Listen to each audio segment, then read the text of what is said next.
Good morning to all of you. कैसे हैं आप सभी। मैं हूं Ankit Bhardwaj from Mahendra commerce classes और आज हम लोग डिस्कस करने वाले हैं आप लोगों का fundamental business economics and management का। आई होप आप लोगों का पेपर बहुत अच्छा हुआ होगा। Let's discuss your paper. So here we are the first question 51। Human wants are, जैसा कि यहाँ पे ऑप्शन दे रखा है आप लोगों के लिए, unlimited, undefined, limited and none of the above. जैसा कि हम लोगों ने क्लास में डिस्कस किया था कि जो ह्यूमन वांट्स होती है वो अनलिमिटेड होती है। तो यहाँ पे हम जो ऑप्शन के साथ कैरी ऑन कर रहे हैं वो अपना ऑप्शन है option number A 52। If an economy is working at the point two the left of the PPF curve that indicates. हम लोगों ने क्लास में डिस्कस किया था कि पीपीएफ कर्व किस तरीके से होता है, किस तरीके से हम डिजाइन करते हैं इस तरीके को।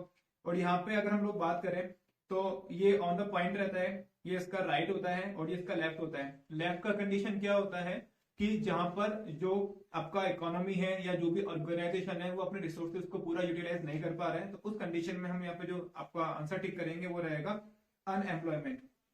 Let's carry on with 53। Luxury goods have a dash degree of elasticity. Okay, like हम लोगों ने क्लास में डिस्कस भी करा था कि हमारे पास प्राइस इलास्टिसिटी की टोटल 5 डिग्रीज होती हैं। उसमें हम लोगों ने लग्जरी गुड्स के बारे में डिस्कस करा था। हम लोगों ने बात भी की थी कि बेसिकली क्या होता है कि लग्जरी गुड्स की डिमांड में क्या होता है कि अगर प्राइस में थोड़ा सा भी चेंजेस होता है ना, तो उसका जो डिमांड होता है वो डिमांड बहुत ज्यादा सडन चेंज हो जाता है। तो उस कंडीशन में जो उसका इलास्टिसिटी होता है वो हाई होगा, और हाई होने की कंडीशन में अपना जो आंसर होगा वो क्या होगा, C. Now we are carry on with the 54 question number. Which one of the following is not a factor in the market supply of a product? Like question क्या कहना चाह रहा है कि जो भी आपके ऑप्शंस दिए हुए हैं उन ऑप्शंस में से ऐसा कौन सा फैक्टर है जो मार्केट सप्लाई को इफेक्ट नहीं कर रहा है। अगर हम लोग बात करते हैं number of buyers, price of related products, cost of production and market price of the product, तो देखिए कि price of the related product, like अगर आप कोई भी ऐसा प्रोडक्ट बना रहे हैं जिसका कोई सब्सिट्यूट मार्केट में अवेलेबल है, तो वो आपके प्रोडक्ट की सप्लाई को डेफिनेटली क्या करेगा, distribute sorry not a distribute, आपके डिस्टर्ब करेगा। सेकंड, अगर मैं कॉस्ट ऑफ प्रोडक्शन के बारे में बात करूं, अगर आपका कॉस्ट ऑफ प्रोडक्शन क्या है, ज्यादा है, तो उस कंडीशन में भी आप क्या करेंगे, मार्केट में सप्लाई ज्यादा नहीं करने वाले। D, market price of the product, obviously बात है आपके मार्केट प्राइस का प्रोडक्ट जो भी है वो आपकी सप्लाई चेन को क्या करेगा, डिस्टर्ब करेगा। बट यहाँ पे हम लोग बात करते हैं किस चीज के बारे में, नंबर ऑफ बायर्स। तो नंबर ऑफ बायर्स आपके यहाँ पे करेक्ट आंसर हो जाएगा, क्योंकि नंबर ऑफ बायर्स जो होते हैं वो अभी आपकी सप्लाई को कभी भी इफेक्ट नहीं करने वाले। Let's carry on with the 55। Dash is the functional relationship between the physical input and physical output. जैसे कि हम लोगों ने अपनी क्लास में डिस्कस भी करा था कि जो फंक्शनल रिलेशनशिप होता है फिजिकल इनपुट और फिजिकल आउटपुट के लिए, वो जो डिस्कशन होता है वो सिर्फ और सिर्फ प्रोडक्शन फंक्शन के अंदर होता है। Next question number 56। Internal economies and diseconomies arise due to. The option is overall industry level changes, the second option is changes at the firm level, the C option is both A and B, and the D option is neither A or nor B। देखिए internal economies जो होती है वो एक firm से relate करती है, जबकि लाइक इकोनॉमीज एंड डिसइकोनॉमीज बोथ। जबकि अगर मैं एक्सटर्नल इकोनॉमीज के बारे में बात करता हूं तो फर्म को नहीं, वो टोटल आपके इंडस्ट्री के लेवल को क्या करती है, इफेक्ट करती है। तो इस कंडीशन में अगर मैं ऑप्शंस को देखता हूं तो फर्स्ट ऑप्शन जो आप लोगों का है वहां पे आपको ओवरऑल इंडस्ट्री लेवल चेंजेस के बारे में बताया हुआ है, जबकि जो सेकंड ऑप्शन है उसमें changes at the firm level बताया हुआ है। और अभी अभी हम लोगों ने डिस्कस किया था कि इंटरनल इकोनॉमीज और डिस इकोनॉमीज जो होती है वो फर्म लेवल पे होती है। ठीक है, तो आपका इसका जो आंसर हो जाएगा वो क्या हो जाएगा, B. Now 57। The labour surplus is the difference between the value of output and the. देखिए लेबर सरप्लस जो होता है वो डिफरेंस होता है value of output and the value of material used के लिए होता है। इसमें ना तो कैपिटल का कोई रोल होता है, ना ही फिक्स लैंड का कोई यूज होता है। ठीक है, और नन ऑफ द अबव इसमें आने वाला नहीं है। 58। Which of the following is associated with a monopolistic competitive market। हम लोगों ने क्लास में डिस्कस भी किया था कि यहाँ पे 4 टाइप्स के हमने जो मार्केट डिस्कस किए थे। परफेक्ट कंपटीशन मार्केट हो गया, मोनोपोली मार्केट हो गया, मोनोपोलिस्टिक मार्केट हो गया और ऑलिगोपोली हो गया। तो यहाँ पे मोनोपोलिस्टिक कॉम्पिटिटिव मार्केट के बारे में बात की गई है, मोनोपोली के बारे में नहीं। तो यहाँ पे बात की गई है, जो फर्स्ट ऑप्शन है वो है सिंगल बायर, सेकंड ऑप्शन जो है वो होमोजेनियस प्रोडक्ट है, सी जो ऑप्शन है वो प्रोडक्ट डिफरेंशिएशन है, और जो डी ऑप्शन है वो क्या है, फ्यू फर्म्स के बारे में। तो हम लोगों को इसमें देखना है कि इसमें से कौन सा ऑप्शन है जो मोनोपोलिस्टिक कॉम्पिटिटिव मार्केट से एसोसिएट कर रहे हैं। देखिए सिंगल बायर तो कोई इसमें ऑप्शन हो ही नहीं सकता। होमोजेनियस प्रोडक्ट जो होते हैं वो परफेक्ट कॉम्पिटिटिव मार्केट के अंदर होते हैं, एज वी नो दैट। ठीक है, प्रोडक्ट डिफरेंशिएशन ऑब्वियसली इसमें रहता है, हम लोगों ने क्लास में डिस्कस भी करा था शैम्पू का एग्जांपल लेके। ठीक है, so the answer is option number C. 59। In the long run, a firm in a perfect competition earn, the option is average profit of the past 5 years, 12.33% profit on capital employed, normal profit only and abnormal profit. ठीक है, देखिए हम लोगों ने जब class में discuss करा था ना, तो हम लोगों ने बात की थी कि जो परफेक्ट कंपटीशन होता है उसके अंदर शॉर्ट रन के अंदर जो फर्म्स होती है ना, वो आपका क्या करती है, बेसिकली वो शॉर्ट रन में सुपर नॉर्मल प्रॉफिट अर्न करती है। ठीक है, बट अगर मैं लॉन्ग रन के बारे में बात करता हूँ तो लॉन्ग रन में क्या होता है कि फर्म्स की एग्जिट और एंट्री दोनों रहती है, तो उस कंडीशन में जो फर्म्स का प्रॉफिट रहता है वो सिर्फ नॉर्मल प्रॉफिट तक क्या हो जाता है, सेट हो जाता है। ठीक है, तो इस कंडीशन में इसका जो आंसर है वो क्या हो जाएगा, 59। ठीक, next, in a competitive market dash is the price maker. Competitive market के अंदर प्राइस मेकर कौन होता है, तो कॉम्पिटिटिव मार्केट के अंदर हम बात करें तो ऑप्शन इंडस्ट्री ट्रेड एसोसिएशन हो गया, सी फर्म हो गया और डी क्या हो गया, कंज्यूमर हो गया। तो हम लोग बात करते हैं कॉम्पिटिटिव मार्केट के अंदर, बेसिकली हम लोगों ने बात की थी कि इंडस्ट्रीज होती हैं, जो इंडस्ट्री प्राइस सेट कर देती है, फर्म को उसी प्राइस पे क्या करना होता है, सेल एंड बाय करना होता है। तो ऑप्शन इसमें क्या हो जाएगा आप लोगों का, नो नॉट अ सी, इसका जो आंसर हो जाएगा वो हो जाएगा industry. Okay, let's move on the next question. 61, when MC equals to MR the firms will get dash profit। हम लोगों ने बात की थी कि जब marginal cost equals to marginal revenue होता है, उस कंडीशन में जो फर्म होती है वो अपना मैक्सिमम प्रॉफिट अर्न करके चलती है। यहाँ पे हमने एक और कंडीशंस के बारे में बात की थी, जब क्या होता है कि मार्जिनल कॉस्ट को MR का नीचे से कट करेगा इस तरीके से। ठीक है, तो उस कंडीशन में भी क्या होगा, आप लोगों का मैक्सिमम प्रॉफिट वाला सिचुएशन रहेगा। 62, the demand curve of a monopoly firm is the. देखिए हमने मोनोपोली फर्म के बारे में बात की थी, तो हम लोगों ने बताया था कि अगर मैं परफेक्ट कंपटीशन के बारे में बात करता हूँ तो वहां पे जो डिमांड कर्व रहता है बेसिकली वो हॉरिजॉन्टल रहता है, बट मोनोपोली मार्केट में वो कुछ इस तरीके से कर्व आप लोगों का जाता है। ठीक है, तो यहाँ पे जो आपका ये रहता है, ये आपका डिमांड कर्व रहता है, जिसको मैं यहाँ पे AR भी रिप्रेजेंट कर सकता हूँ। ठीक है, तो यहाँ पे जो क्वेश्चन पूछ रहा है वो ये बोल रहा है कि डिमांड कर्व जो मोनोपोली फर्म का होता है वो किस तरह का होता है, तो वो एग्जैक्टली एवरेज रेवेन्यू कर्व की तरह ही होता है, क्योंकि डिमांड कर्व को ही मैं मोनोपोली मार्केट में क्या कहता हूँ, एवरेज रेवेन्यू कर्व कहता हूं। तो यहाँ पे आपका आंसर क्या हो जाएगा, बी। ठीक है, 63, price rigidity is the feature of market. अरे प्राइस रिजिडिटी के बारे में हम लोगों ने बात की थी ओलिगोपोली मार्केट के अंदर। मैंने आप लोगों को क्या बताया था कि यहाँ पे कॉलिजन होता है, यहाँ पे जो भी प्राइस ग्रुप के थ्रू सेट कर दी जाती है उस प्राइस पे बाकी फर्म्स को क्या करना पड़ता है, चीजों को सेल करना पड़ता है। Okay, the next one is 64, average revenue curve is also known as. Average revenue curve को किस नाम से जाना जाता है, देखिए एवरेज रेवेन्यू कर्व को अभी अभी हमने जस्ट इससे ऊपर वाले क्वेश्चन में डिस्कस करा था 62 में। ठीक है, तो मैंने आपको बताया था कि जो AR कर्व होता है वो क्या कहता है, आपका डिमांड कर्व होता है। Next 65, price discrimination is possible in the dash market only. अरे प्राइस डिस्क्रिमिनेशन के बारे में हम लोगों ने क्लास में बहुत डिस्कस किया है। हम लोगों ने 3 तरह के डिग्रीज के बारे में बात की थी, फर्स्ट डिग्री, सेकंड डिग्री और थर्ड डिग्री के बारे में। और डिग्रीज के बारे में जो डिस्कस किया था वो किस में था, सिर्फ मोनोपोली मार्केट के अंदर था। Next 66, the demand for a monopoly product is elastic. अच्छा, मोनोपोली प्रोडक्ट के बारे में हम लोग बात करते हैं तो उसमें बेसिकली जो डिमांड रहता है वो कैसा रहता है, मोर रहता है, लेस रहता है, either मोर और नॉट लेस, समटाइम्स मोर और समटाइम्स लेस। कितना सिंपल क्वेश्चन है। हमने मोनोपोली में सिंपल से एक आईफोन का एग्जांपल लिया था और मैंने आप लोगों को समझाया भी था कि आईफोन के केस में क्या होता है कि अगर वो प्राइस को थोड़ा बहुत भी हाइक कर देता है उस कंडीशन में भी क्या होता है कि उसका डिमांड ज्यादा चेंज नहीं होता है, तो इसलिए यहाँ पे जो अपना आंसर होगा वो क्या होगा, less. The next one is, we are on the question number 67, in the short run if the price is above the ATC in a monopolistic competitive market the firm makes। हम लोगों ने बात की है कि एक मोनोपोलिस्टिक कॉम्पिटिटिव मार्केट के अंदर अगर आपका एवरेज रेवेन्यू ATC से ज्यादा है तो उस कंडीशन में क्या होगा, तो first option is losses and exit the market, या second is quick profit and disappear, the third one is profit and new firms join the market and the last one is profit and bars entry to the new firm. देखिए A and B इधर किसी भी तरीके से नहीं हो सकता है। अगर मैं सी के बारे में बात करता हूं तो मुझे पता है जब आपका प्राइस कॉस्ट से ज्यादा होने वाला है तो उस कंडीशन में आपको प्रॉफिट तो होगा ही होगा, बट सी और डी दोनों में आपको प्रॉफिट के बारे में बताया हुआ है। लेकिन यहाँ पे क्या डिफरेंशिएशन है कि new firm join the market and bar entry, तो आपको इसके फीचर्स के बारे में नॉलेज होना बहुत ज्यादा जरूरी है। जिसमें हमने बात की थी कि कॉम्पिटिटिव मार्केट के अंदर क्या होता है कि फर्म्स जो होती है ना वो न्यू मार्केट में फ्रीली एंट्री और एग्जिट कर सकती है। तो यहाँ पे हम क्या कहेंगे कि इसका आंसर सी है। ठीक है, 68, which of the following affect the demand for money. इसमें से कौन सा है जो मनी के डिमांड को अफेक्ट करेगा, rate of interest, price level, real income both and चीज। जैसे कि हम लोग जानते हैं कि रेट ऑफ इंटरेस्ट और जो रियल इनकम है, रियल इनकम को हम क्या कहते हैं, purchasing power of a customer. तो बोथ जो होती हैं वो मनी की डिमांड को क्या करेंगे, अफेक्ट करेंगे। तो आपका जो आंसर हो जाएगा वो क्या होगा, डी।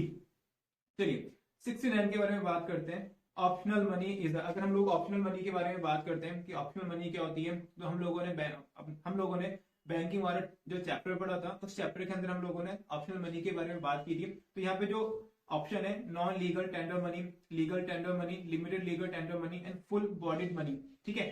तो इस चीज में मुझे पता है कि जो लीगल टेंडर मनी होती है वो बेसिकली आपके रुपीज वगैरह जिसके बारे में बात करते हैं वही चीज होती है। बाकी जो भी ऑप्शन इसमें दे रखे हैं वो हमें समझ में आ रहे हैं, बट यहाँ पे नॉन लीगल टेंडर मनी जो है ना वो ऑप्शनल मनी होती है। कैसे, क्योंकि हम लोगों ने इसमें बात की थी कि बिल्स ऑफ एक्सचेंज हो गया, आपको ट्रेजरी बिल्स हो गए, बेसिकली क्या होते हैं, नॉन लीगल टेंडर मनी होते हैं। So answer is A. The next, the Exim bank of India is wholly on by the, Exim bank export and import bank के बारे में बात की गई है। तो ऑप्शन है government of India, RBI, SBI, IDBI. तो यहाँ पे हम लोगों को बेसिकली पता है, हम लोगों ने क्लासेस में डिस्कस किया था कि जो एक्सिम बैंक है वो टोटली ऑन किसके थ्रू है, गवर्नमेंट ऑफ इंडिया के थ्रू। तो answer is A. The next one, here is the question number 71। The RBI check inflation by, अरे इन्फ्लेशन होता है क्या, बेसिकली इन्फ्लेशन होता है कि महंगाई।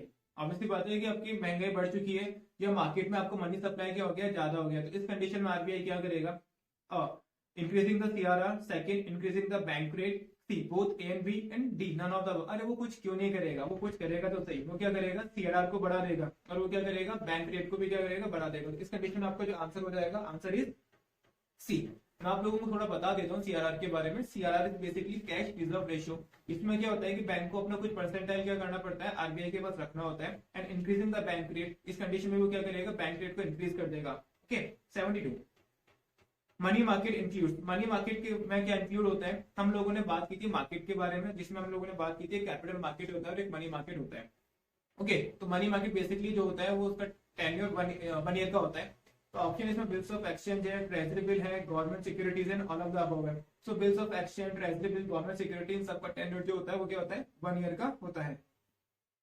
73, money market is control by the, same question, money market जो होता है वो किसके थ्रू कंट्रोल होता है, SBI, RBI, government of India और आईडीबीआई। अरे हम लोगों को पता है कि इसमें जो मनी मार्केट होता है वो कौन कंट्रोल करता है, बेसिकली आरबीआई कंट्रोल करता है। Okay next 74 question is manipulation in CRR enables the RBI. देखिए ना क्वेश्चन कितने सिमिलर जा रहे हैं। अभी हम लोगों ने बात की थी 71 के अंदर भी, यहाँ पे बोल रहा है कि 74 में कि manipulation in CRR enables the RBI to. Manipulation मतलब सीआरआर में छेड़छाड़ से, मतलब लाइक आरबीआई क्या करना चाहता है, तो इन्होंने बताया इंक्रीज जीडीपी। अरे जीडीपी से क्या लेना देना, सेकंड चेक पॉवर्टी, नहीं कोई लेना देना नहीं है। Third check unemployment growth. Next influence the lending ability of the commercial bank. हाँ एग्जैक्टली द डी। सीआरआर का मतलब मैंने आप लोगों को अभी भी बताया था कि बेसिकली सीआरआर का मतलब क्या होता है कि जब आरबीआई जो होता है सीआरआर को बढ़ा देता है तो उसमें बैंक्स को अपना जो पैसा आरबीआई के पास रखना होता है वो ज्यादा रखना पड़ेगा, और ज्यादा रखना पड़ेगा तो उस कंडीशन में क्या होगा, बैंक्स जो पैसा उधार देते हैं उनकी वो जो एबिलिटी है वो कहने के डिस्टर्ब हो जानी है। तो answer is D. 75, the IDA is affiliated to the, हम लोगों ने आईडीए के बारे में बात की थी जहां पे हमने world bank, IMF and all जो भी आप लोगों के इंस्टीट्यूशन है उनके बारे में बात की थी। तो आईडीए बेसिकली क्या होता है, IDA is affiliated to the world bank, world bank से एफिलिएटेड है। ओके नेक्स्ट, आईडीए की फुल फॉर्म आप लोगों को पता है, प्लीज कमेंट में बताइएगा। 76, कितना हलवा क्वेश्चन दिया है, the ICI is a dash sector bank. अरे private, public, joint, none of the above. Private है जी, private. Next dash 77, special drawing right is the special currency issued by the, हम लोगों ने इसके बारे में बात की थी कि स्पेशल ड्राइंग राइट्स जो होते हैं बेसिकली वो आईएमएफ के थ्रू क्या होते हैं, क्रेडिट किए जाते हैं। आईएमएफ का पूरा नाम इंटरनेशनल मॉनेटरी फंड है। Okay 78, the macro business environment does not include, जो मैक्रो बिजनेस एनवायरनमेंट है उसमें क्या इंक्लूड नहीं होता है। देखो हम इस क्वेश्चन को ऑप्शंस के थ्रू भी एलिमिनेट कर सकते हैं। अगर मैं बात करता हूँ यहाँ पे टेक्नोलॉजिकल, ग्लोबल और इकोनॉमिक जो है बेसिकली ये सब क्या होते हैं, ये सब फोर्थ ऑप्शन से क्या हो रहा है, बिल्कुल अलग है। अगर आप इसको ऐसे एलिमिनेट करना चाहते हो तो मैं आपको ऐसे भी सिखा सकता हूँ, ठीक है। और नहीं तो आप लोग देख सकते हैं कि मैक्रो जो बिजनेस एनवायरनमेंट होता है उसमें मार्केटिंग नहीं आता, उसमें टेक्नोलॉजिकल, ग्लोबल, इकोनॉमिकल, पॉलिटिकल के बारे में हम लोगों ने क्लास में बात की थी। Next the term pistol does not include, अरे वो पिस्टल के बारे में बात नहीं कर रहा। पिस्टल का मतलब क्या है, हम लोगों ने बात की थी कि political, economical, social, technological, environmental and legal के बारे में बात कर रहे हैं। लेट्स देखते हैं ऑप्शन क्या है। अरे पहला ऑप्शन ही एम्प्लॉयमेंट दे दिया, गलत है ना, अभी बात की थी हम लोगों ने। यहाँ पे ऑप्शन क्या हो जाएगा ए, बट बाकी ऑप्शन पढ़ लेते हैं। लीगल फैक्टर्स, एल का मतलब आ गया यहाँ पे, सोशियो कल्चरल फैक्टर आ गया, पॉलिटिकल फैक्टर आ गया, जो पिस्टल के अंदर इंक्लूड होते हैं। 80 sort analyse does not include, sort analyse में क्या इंक्लूड नहीं होता है। देखिए सॉर्ट का फुल फॉर्म क्या होता है, strength, weakness, opportunity and threat. देखिए स्ट्रेंथ, वर्कर, अपॉर्चुनिटी, थ्रेट। अरे वर्कर के बारे में बात कहाँ हो गई, है ही नहीं। क्या बताया था, डब्ल्यू का मतलब वीकनेस। नेक्स्ट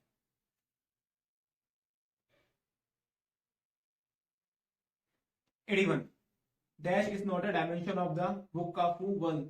वुकाफू वर्ल्ड में क्या नहीं है, वी का मतलब वॉलेटिलिटी होता है, यू का मतलब अनसर्टेनिटी होता है, सी का मतलब कॉम्प्लेक्स, अरे कॉन्फॉर्मिटी नहीं होता बेसिकली, सी का मतलब क्या होता है, कॉम्प्लेक्सिटी होता है, और ए का मतलब क्या होता है, एम्बिग्यूटी होता है। तो आंसर इज सी। ओके, ये इसके अंदर नहीं आता है। बाकी फू जो होता है, एफ यू, बेसिकली वो कोविड-19 के बाद इंक्लूड हुआ था। 82 quarters 5 forces model does not include, ये थोड़ा सा क्वेश्चन है जो बच्चों को कहीं ना कहीं कंफ्यूज किया होगा, क्योंकि इसके बारे में बहुत छोटा सा आपके बुक में दे रखा है, ज्यादा कुछ भी नहीं है। तो इसमें अगर आप एलिमिनेट करना चाहते हैं ना ऑप्शन से, देखो बहुत सिंपल आप एलिमिनेट कर सकते हैं कि बार्गेनिंग पावर जो होती है वो बायर्स की होती है, न्यू एंट्रेंट्स होते हैं, बार्गेनिंग पावर सप्लायर्स की हो सकती है, बट वर्कर्स को कोई बार्गेनिंग पावर नहीं होता है। हालांकि ये जस्ट लाइक अजम्पशन है, इसको ऐसे मत लीजिएगा, बट तब भी इसका जो आंसर है वो क्या है, 82 में डी आपका आंसर आएगा।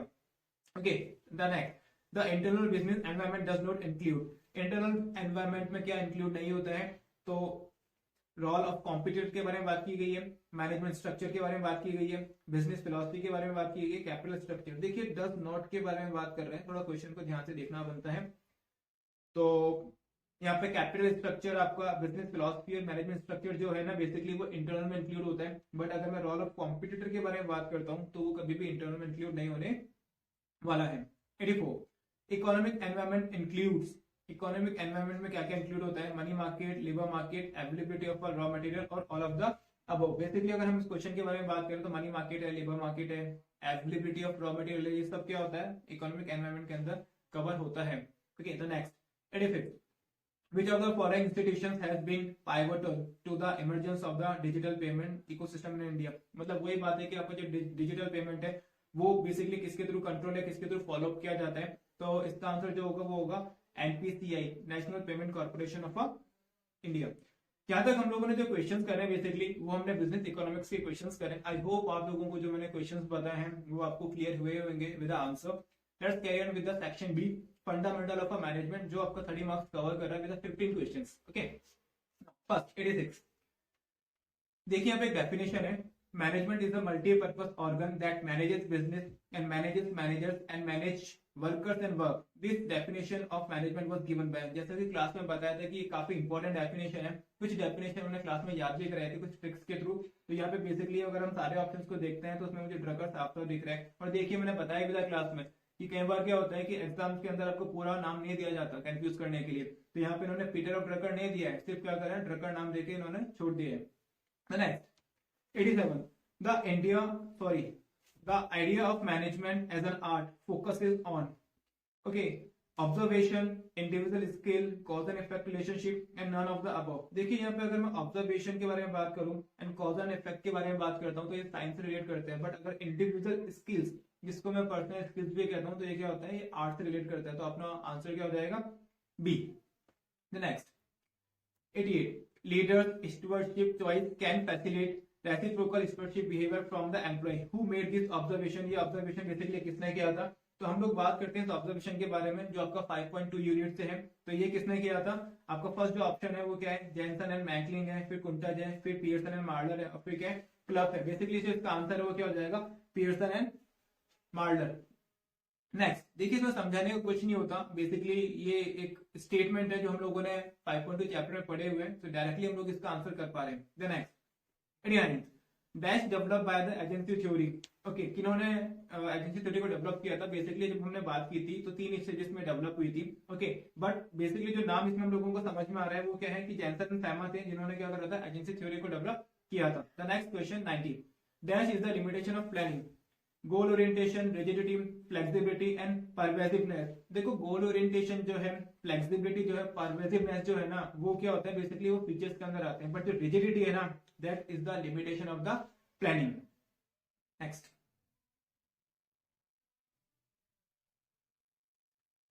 91, विच one of the following is the of job training. Job training के हमने दो तरीकों के बारे में बात की थी, एक था ऑन जॉब और एक क्या था ऑफ जॉब। बहुत सिंपल तरीके से चीजें देखो याद की जाती है। यहाँ पे बात की गई है job rotation, role playing, apprenticeship and none of the above. देखिए जॉब रोटेशन और जो अप्रेंटिसशिप है जो है वो ऑन जॉब पे चलता है, बट बेसिकली अगर मैं रोल प्लेइंग के बारे में बात करता हूँ तो रोल प्लेइंग जो है वो क्या है ऑफ जॉब ट्रेनिंग के अंदर इंक्लूड होता है।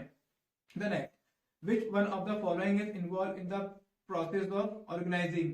ओके, इसमें से कौन सा है जो ऑर्गेनाइजिंग के प्रोसेस में इन्वॉल्व होता है। अगर हम बात करें identifying alternatives, analysing opportunities, forecasting और डेलीगेशन ऑफ अथॉरिटी। देखिए identifying alternatives, analysing opportunity and forecasting, अगर मैं सबके बारे में बात करता हूँ तो ये सब बेसिकली रिलेट करते हैं किससे, प्लानिंग से। बट डेलीगेशन जो अथॉरिटी है आप लोगों को बेसिकली वो किससे रिलेट कर रहा है, ऑर्गेनाइजिंग से, जिसमें हम क्या करते हैं अथॉरिटीज को पास करते हैं। The next 93, Which one of the following is the career of the message sent by one person to another? अरे मैसेज एक से दूसरे के पास कैसे पहुंचाया जाएगा, डिकोडिंग, फीडबैक, एनकोडिंग मीडियम, क्या मीडियम, आप किस मीडियम का यूज कर रहे हो उसके through. Next 94, in the entire process of management coordination must be there from planning to leadership हो गया, organizing to control हो गया, planning to control हो गया, none of the above हो गया। देखिए जो कोऑर्डिनेशन होता है ना वो मैनेजमेंट के स्टार्टिंग फंक्शन से लेके लास्ट फंक्शन तक क्या होता है इन्वॉल्व होते हैं। तो बेसिकली अगर हम इसमें देखते हैं तो यहाँ पे क्या हो जाएगा हमारा C, planning to control. 95, for the executive, for the dash executive decentralisation of authority helps in reduction of the workload. अरे डिसेंट्रलाइजेशन किनके लिए इफेक्टिव है, top level, middle level, lower level, none of the above. अरे top level के बारे में बात कर रहा है, टॉप लेवल, अगर टॉप लेवल को डिसेंट्रलाइजेशन से क्या मिलेगी, उनका वर्कलोड क्या हो जाएगा, रिड्यूस हो जाएगा। The next question 96, dash represent the maximum number of subordinates which can be supervised by a supervisor. Okay, आपको ऑप्शन दिए scalar chain, unity of objective, unity of command, span of control. Question क्या कह रहा है कि like maximum number of subordinates को एक supervisor जो है वो किस तरीके से कोऑर्डिनेट कंट्रोल कर सकता है, तो स्पैन ऑफ कंट्रोल के थ्रू क्या कर सकता है, कंट्रोल कर सकता है। The next, the concept of management grid was developed by the option is Barnard, the second is Ten, Boehm and Schmidt, the next is Blakey and Mountain and the D is Fedler. The option is Blakey and Mountain जिन्होंने management grid का एक option दिया था। Okay 98, achievement motivation model was developed by the option, अपने पास 4 options available है और मुझे याद है कि जो अचीवमेंट मोटिवेशन मॉडल है क्लास में डिस्कस किया गया था वो किसने बताया था, मैकलेंड ने बताया था। The next, PERT and CPM are dash techniques, linear programming, networking theory and simulation। तो PERT और जो CPM है बेसिकली वो एक नेटवर्क टेक्निक्स होती है। The last and final question is dash level managers take non program decision। Non programme मतलब non routine decisions के बारे में बात कर रहे हैं, तो वो मिडिल, टॉप, लोअर कौन लेता है। बेसिकली देखो जो नॉन प्रोग्राम होता है ना वो डिसीजन कौन लेता है, टॉप लेवल लेता है, क्योंकि प्रोग्राम डिसीजन ऑलरेडी सेटेड होते हैं हर एक लेवल के लिए। सो यहाँ पे हम लोगों ने डिस्कस कर लिया है हमारा बिजनेस इकोनॉमिक्स और मैनेजमेंट का पेपर। आई होप आप लोगों का पेपर बहुत अच्छा हुआ होगा। एमसीसीज की तरफ से आप सभी स्टूडेंट्स को all the very best for your examination and the result. Thank you so much.